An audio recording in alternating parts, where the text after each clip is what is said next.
不知道你有没有想过，搭飞机的时候行李超重要付钱，那体重超重要付钱吗？今天就让我们一起来聊聊搭飞机量体重吧。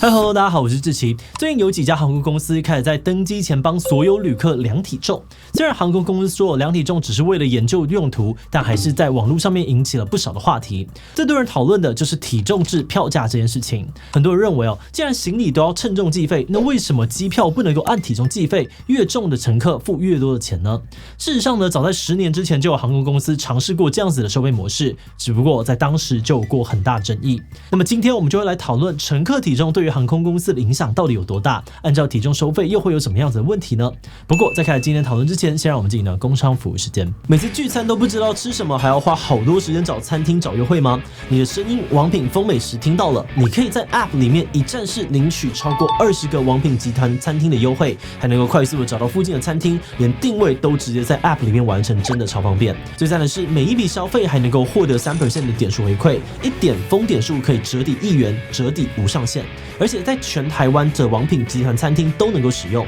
如果你绑定丰沛付款，还可以享有最高9%的回馈，还有会员生日礼啊与各种不定期的优惠，吃越多回馈就越多。立即下载王品丰美食 App， 注册成为新会员，直接现领100元的吃饭金。点击资讯栏使用志祺77专属连结加入，完成首次消费，还会再多送30点的丰点数哦。前阵子，泰国曼谷航空祭出了一项新规定，在9月中到10月底的这段期间，所有旅客都需要在登机口测量体重。那虽然说这个做法听起来很奇怪，但曼谷航空不是唯一一家这么做的航空公司。从今年到现在，还有2家航空公司都采取了类似的做法。纽西兰航空在6月份的时候，针对奥克兰机场出发的乘客进行了体重调查的计划。隔不到几周，大韩航空公司也宣布，从8月开始会针对航班旅客进行为期1周的体重测量。而行李要称重这件事情，大家应该都很习惯了，但是旅客也要称重，到底是为什么呢？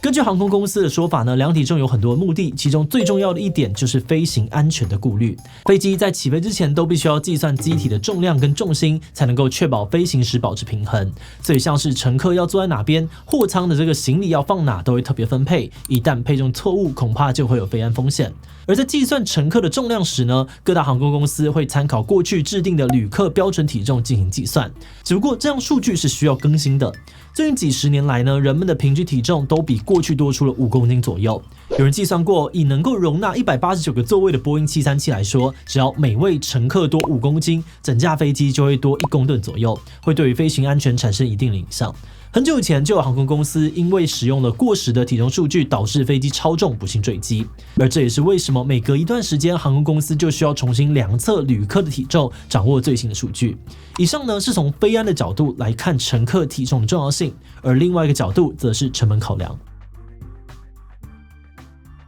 对于航空公司来说，飞机的燃油是非常烧钱的成本，只要飞机配重的方式不对，就有可能会浪费一堆燃油。而这也是为什么航空公司需要乘客正确的体重资料，来评估每一趟航班要怎么样安排重量，要携带多少的燃油。而且重量对于成本的影响非常显著，让航空公司必须要进行计较。之前呢，英国的维珍航空就说过，飞机每减少 0.45 公斤，1年就可以减少53000升的燃油，省下了超过数万美金的支出。那为了尽可能的节省燃油，航空公司对于重量超级的严苛，像是长荣啊、华航都会特别采购更轻量的餐车餐具，想办法减重。而有的航空呢，甚至会减少飞机上面用来冲厕所的水，或是减少给乘客的报纸等等，尽可能的压低飞机总重。总结来说，不管是从飞安还是飞行的成本来看，乘客的体重都有不小的影响。那么如果乘客的重量这么重要，航空公司可以直接量体重来收费吗？ 2013年，夏威夷的萨摩亚航空成为了全球第一家用体重来收费的航空公司。旅客在官网购票时呢，需要事先登录自己的体重，而计费的方式呢，就是体重加上行李重量两个的总和。国内的航班1公斤呢，大约是0.57美元，国际航班呢，则是1公斤1.03美元。而且所有乘客呢，在搭飞机之前，还需要再量一次体重来确保收费正确。那当这项规定公布之后呢，掀起了大量讨论。很多的乘客觉得这是在歧视体重较重的客人，尤其在美国，将近1半的人口都超重，这代表几乎每位旅客呢都需要支付高于一般票价的价格。不过面对争议呢，萨摩亚航空表示，一方面他们的飞机比较小，体重的限制很容易达到超标，所以必须要严格的控制。另外一方面，他们认为航空业的本质不是在销售座位，而是重量。每架飞机呢都有载重的上限，当乘客使用到较多的重量额度时，多支付一点费用才是真正公平的做法。而且体重较重的旅客呢，也会在航空公司安排之下获得更多的座位空间，对于乘客也不是坏事。当时的执行长认为这种收费模式呢属于未来的概念，虽然一开始大家可能会难以接受，但久而久之大家就会发现这才是更公平的收费标准。那虽然说萨摩亚航空提出了这个大胆的想法，但过几年之后，这家航空公司就倒了。在这之后，世界上就没有主流的航空公司采用过类似的收费方式。不过，每次有相关议题出现时呢，还是会引起大家激烈的争吵，支持跟反对体重制票价的人们吵得不可开交。像是有学者就认为按照体重来收费非常的合理，毕竟重量对于航空公司的盈利影响很大，再加上这几年呢，全球的燃油价格飙涨，飞机的载重呢又有严格的限制，用重量来收费比用座位数来收费更加的合适。甚至学者还认为，以体重收费呢，会促使乘客减重，或者是减少行李的重量，这样就能够变相的减少燃油减少这个碳排放。对于整体来说呢，无论是对于环境还是航空业都是好的发展。不少的民众也支持用体重收费，很多人觉得现在的航空公司呢，只称行李重量的做法非常不公平。举例来说，乘客 A 跟乘客 B 都搭同一班班机，乘客 A 重量呢它是40公斤，行李25公斤，乘客 B 他的体重是90公斤，行李7公斤。结果乘客 A 呢明明总重比较轻，却要付比乘客 B 更多的钱，让人难以接受。甚至也有人提到，体重跟体型呢具有一定的关联性，通常体重越重的人，体型也会越大。那有的人就觉得跟体型比较大的人坐在一起，自己的座位空间会被侵犯。如果说自己没有办法100% 的使用座位，那抢走座位的隔壁乘客就应该要补偿这部分的差额。总体来说，支持用体重计费的人大都认为现行的收费机制存在着很多不公平漏洞，只有更改收费规则才能够解决。不过也有一些人反对以上的说法。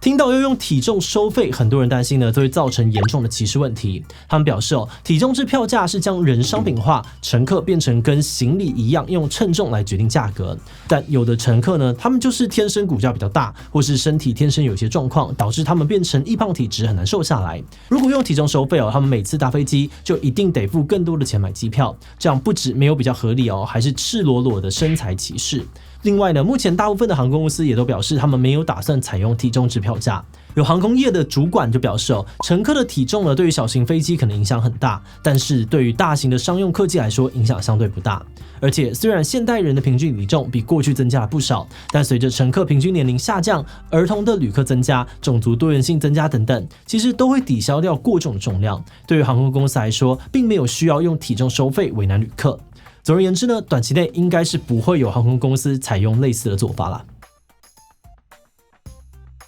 单纯从数字来计算的话呢，用体重计费可能是一个更符合成本效益的做法，但大部分的航空公司之所以都没有这么做，我们觉得应该是出于其他的商业考量。有可能用体重收费并不是一个走得久的商业模式，有可能用体重收费带来的影响对于公司来说弊大于利。假设某家航空公司决定量体重收费，他们很有可能呢会跟萨摩亚航空一样面对庞大的舆论压力。而如果这样的决策被大家认定是身材歧视，那么航空公司很可能会被大众抵制，变成严重的公关危机。到时候他们损失的乘客可能会比他们省到的油钱还要多太多。那我们再猜，或许不少航空公司呢都有考虑过收取这笔费用，但考量这样的决定风险太高，不是很划算，才会几乎没有公司这么做。那当然啦，这只是我们不专业的推测而已。如果大家有其他想法，都欢迎在留言区跟大家讨论哦。好的，今天就到这边。想问大家，单纯以乘客的角度，你支持机票用体重来收费吗？支持哦，觉得这才是最公平的收费方式，并不支持不想要在上飞机前呢被量体重，也觉得这牵涉到了歧视问题。